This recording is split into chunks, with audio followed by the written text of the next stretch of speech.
ಆತ್ಮೀಯ ವಿದ್ಯಾರ್ಥಿಗಳೇ, ಇದೀಗ ಒಂದು ಸುದ್ದಿಯನ್ನು ತಂದಿದ್ದೀವಿ. ಅದು ಬಂದ್ಬಿಟ್ಟು ಮಾರ್ಚ್ 2023 ತಿಂಗಳಿನಲ್ಲಿ ನಡೆದಿರತಕ್ಕಂಥ ದ್ವಿತೀಯ PUCಯ ವಾರ್ಷಿಕ ಪರೀಕ್ಷೆ ತಾತ್ಕಾಲಿಕ ವೇಳಾಪಟ್ಟಿಯನ್ನು ಇದೀಗ ಪದವಿ ಪೂರ್ವ ಶಿಕ್ಷಣ ಇಲಾಖೆಯವರು ಪ್ರಕಟವನ್ನು ಮಾಡಿದ್ದಾರೆ. ಆ ಯಾವ ವೇಳಾಪಟ್ಟಿ ಯಾವ ದಿನಕ್ಕೆ ಬಂದಿದೆ ಅಂತ ನೋಡೋಣ.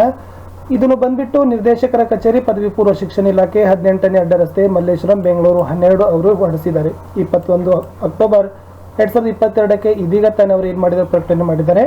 10/3/2023ರಿಂದ 29/3/2023ರವರೆಗೆ ಇದು ತಾತ್ಕಾಲಿಕ ವೇಳಾಪಟ್ಟಿಯನ್ನು ಇದೆ.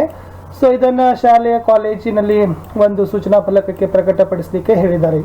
ಮುಂದೆ ತಾವೇನಾದರೂ ಈ ವೇಳಾಪಟ್ಟಿಗೆ ಆಕ್ಷೇಪಣೆಯನ್ನು ಕೊಡೋರಿದ್ರೆ 21/11/2022ರಿಂದ ಸಂಜೆ 5:30 ಒಳಗಾಗಿ ಒಂದು ತಿಂಗಳ ಕಾಲಾವಕಾಶ ಕೊಟ್ಟಿದ್ದಾರೆ. jdexam.dpu@gmail.comಗೆ ಸೊ ಇಮೇಲ್ ಮೂಲಕ ತಾವು ಏನು ಮಾಡ್ಬೋದು, ಆಕ್ಷೇಪಣೆಗಳನ್ನು ಕೊಡ್ಬೋದು ಅಂತ ಏನು ಮಾಡಿದ್ದಾರೆ ನಿರ್ದೇಶಕರು ಪದವಿ ಪೂರ್ವ ಶಿಕ್ಷಣ ಇಲಾಖೆ ಅವರು ಒಂದು ಸುತ್ತೋಲೆಯನ್ನು ಹೊರಡಿಸಿ ಒಂದು ಡ್ರಾಫ್ಟ್ ಆಗಿರ್ತಕ್ಕಂಥ ಟೆಂಟೇಟಿವ್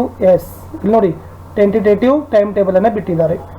10 ಮಾರ್ಚ್ಗೆ ಬಂದ್ಬಿಟ್ಟು ಕನ್ನಡ ಅರಬಿಕ್ ಇದೆ, 11 ಮಾರ್ಚ್ಗೆ ಮ್ಯಾಥಮೆಟಿಕ್ಸ್ ಎಜುಕೇಷನ್ ಇದೆ, 12ಕ್ಕೆ ರಜೆ ಇದೆ, 13ಕ್ಕೆ ಎಕನಾಮಿಕ್ಸ್ ಇದೆ, 14ಕ್ಕೆ ಕಾರ್ನಾಟಿಕ್ ಮ್ಯೂಸಿಕ್ ಇದೆ, ಕರ್ನಾಟಿಕ್ ಇದೆ, Hindustani, psychology, chemistry, basic maths ಇದೆ. 15 ಮಾರ್ಚ್ 2023ಕ್ಕೆ ತಮಿಳು, ತೆಲುಗು, ಮಲಯಾಳಂ, ಮರಾಠಿ, ಉರ್ದು, ಸಂಸ್ಕೃತ, ಫ್ರೆಂಚ್ ಇದೆ. 16 ಮಾರ್ಚ್ 2023ಕ್ಕೆ ಲಾಜಿಕ್ ಮತ್ತು ಬಿಸ್ನೆಸ್ ಸ್ಟಡಿ ಎಕ್ಸಾಮ್ ಇದೆ. 17 ಮಾರ್ಚ್ಗೆ information technology, retail, automobile, health care, beauty and wellness ಇದೆ. 18 ಮಾರ್ಚ್ಗೆ ಜಿಯೋಗ್ರಫಿ ಮತ್ತು ಬಯೋಲಜಿ ಪೇಪರ್ ಇದ್ದರೆ 19 ಮಾರ್ಚ್ಗೆ ರಜೆ ಇದೆ, ರವಿವಾರ. 30 ಮಾರ್ಚ್ 2023ಕ್ಕೆ ಹಿಸ್ಟ್ರಿ ಮತ್ತು ಫಿಸಿಕ್ಸ್ ಇದ್ದಾವೆ. 21 ಮಾರ್ಚ್ಗೆ ಹಿಂದಿ ಪೇಪರ್ ಇದೆ. ಸೊ 22ಕ್ಕೆ ವೆಡ್ನೆಸ್ಡೇ ಯುಗಾದಿ ಹಾಲಿಡೇ ಕೊಟ್ಟಿದ್ದಾರೆ. 24ಕ್ಕೇನು ಕೂಡ 23 ಮಾರ್ಚ್ಗೆ ಇಂಗ್ಲೀಷ್ ಪೇಪರ್ ಇದೆ. 24ಕ್ಕೆ ಶುಕ್ರವಾರ ಎಕ್ಸಾಮ್ ಇಲ್ಲ. 25 ಮಾರ್ಚ್ 2023ಕ್ಕೆ ಪೊಲಿಟಿಕಲ್ ಸೈನ್ಸ್ ಮತ್ತು ಸ್ಟ್ಯಾಟಿಸ್ಟಿಕ್ಸ್ ಇದೆ. 26 ಮಾರ್ಚ್ಗೆ ಸಂಡೇ ಇದೆ, ಹಾಲಿಡೇ.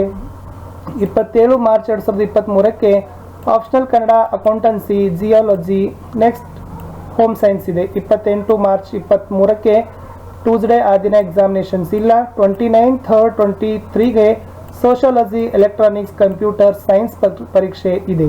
ಸೊ ಇದೇ ಇದೆ ನೋಡಿ, 10, 11, 12, 13, 14, 15, 16, 17, 18. ಸೊ ಇಲ್ಲಿಗೆ ನಾವು ನಿಮಗೆ ಸ್ಕ್ರಾಲ್ ಮಾಡಿ ತೋರಿಸ್ತಾ ಇದ್ದೀವಿ. ಇಲ್ಲಿ PU ಮಂಡಳಿಯವರು ಏನು ಮಾಡಿದ್ದಾರೆ, ನಿಮಗೆ ಒಂದು ಟೆಂಟೇಟಿವ್ ಟೈಮ್ ಟೇಬಲ್ ಅನ್ನು ಇಶ್ಯೂ ಮಾಡಿದ್ದಾರೆ. ಸೊ ಅದಕ್ಕಾಗಿ ಈಗಿನಿಂದ ತಾವೆಲ್ಲರೂ ಕೂಡ ಪರೀಕ್ಷೆಗೆ ತಯಾರಿಯನ್ನು ಮಾಡಿ ಅಂತ ಹೇಳ್ತಾ, ಸೊ ನೋಡೋಣ ಮತ್ತಷ್ಟು PUಗೆ ಬೇರೆ ಸಂಬಂಧಪಟ್ಟಿರ್ತಕ್ಕಂಥ ಅಪ್ಡೇಟ್ಗೊಂದಿಗೆ ಇನ್ನೊಂದು ವಿಡಿಯೋದೊಂದಿಗೆ ಭೇಟಿ ಆಗ್ತೀವಿ. ಅಲ್ಲಿಯವರೆಗೂ ಚಾನಲನ್ನು ಸಬ್ಸ್ಕ್ರೈಬ್ ಮಾಡಿ, ಜೊತೆಗೆ ಬೆಲ್ ಐಕಾನ್ ಅನ್ನು ಒತ್ತಿ ವಿಡಿಯೋವನ್ನು ಲೈಕ್ ಮಾಡಲು ಮರೆಯದಿರಿ.